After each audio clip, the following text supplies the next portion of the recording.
आचार्य चाणक्य की सीख। बहुत समय पहले की बात है। मगध साम्राज्य के एक गुरुकुल में आर्यमन नाम का एक शिष्य रहता था। वो बुद्धिमान तो था, लेकिन उसे हमेशा लगता था कि उसके पास काम करने के लिए समय बहुत कम है। उसके कमरे में भोजपत्रों और अधूरे कार्यों का ढेर लगा रहता था। आचार्य चाणक्य अक्सर आर्यमन को दूर से देखा करते थे। उन्होंने देखा कि आर्यमन छोटे छोटे व्यर्थ के कार्यों में अपना पूरा दिन बिता देता है और जब मुख्य अध्ययन का समय आता है तो वो थक जाता है। आचार्य ने उसे जीवन का सबसे बड़ा सबक सिखाने का निर्णय लिया। एक सुबह आचार्य चाणक्य आर्यमन को गंगा नदी के तट पर ले गए। नदी का पानी बड़ी तेजी से बह रहा था। आचार्य ने आर्यमन से कहा, पुत्र, इस बहते हुए पानी को ध्यान से देखो। क्या तुम इसे एक क्षण के लिए भी रोक सकते हो? आर्यमन ने सिर हिलाया और कहा, नहीं आचार्य, ये तो असंभव है। चाणक्य मुस्कुराए और बोले, समय भी इस जल की तरह है। जो पल एक बार बह गया वो लौटकर कभी नहीं आता। जो समय की कद्र नहीं करता, समय उसे पीछे छोड़ देता है।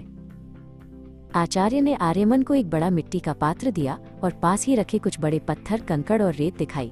उन्होंने कहा, तुम्हें इन सभी चीजों को इस पात्र में भरना है।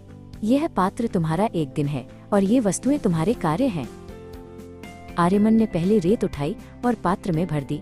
उसके बाद उसने कंकड़ डाले, लेकिन जब बड़े पत्थरों की बारी आई तो पात्र में जगह ही नहीं बची थी। वो परेशान होकर आचार्य की ओर देखने लगा। उसके पास सबसे जरूरी काम, बड़े पत्थर के लिए जगह नहीं थी। चाणक्य आगे आए और उन्होंने पात्र खाली कर दिया। उन्होंने सबसे पहले बड़े पत्थरों को पात्र में रखा, फिर उन्होंने कंकड़ डाले जो पत्थरों के बीच की जगह में समा गए। अंत में उन्होंने रेत डाली जिसने बची हुई सारी खाली जगह भर दी। आचार्य ने समझाया, बड़े पत्थर तुम्हारे सबसे महत्वपूर्ण कार्य हैं। कंकड़ वे काम हैं जो जरूरी हैं, पर प्राथमिकता में दूसरे स्थान पर आते हैं। रेत व्यर्थ के मनोरंजन और छोटे काम हैं। यदि तुम रेत पहले भरोगे तो महत्वपूर्ण कार्यों के लिए जीवन में स्थान नहीं बचेगा। आर्यमन को अपनी गलती समझ आ गई थी। उसने उस दिन से अपने कार्यों की सूची बनाना शुरू किया। वह सुबह उठते ही सबसे कठिन और महत्वपूर्ण कार्य पहले पूरा करता।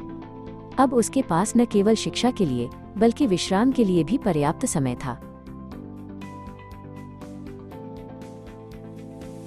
कुछ वर्षों बाद आर्यमन राज्य के सबसे कुशल प्रशासकों में से एक बना। आचार्य चाणक्य ने उसे आशीर्वाद देते हुए कहा, समय का सही प्रबंधन ही सफलता की पहली सीढ़ी है। आर्यमन ने सीखा कि जो समय को वश में करता है वो संसार को जीत सकता है।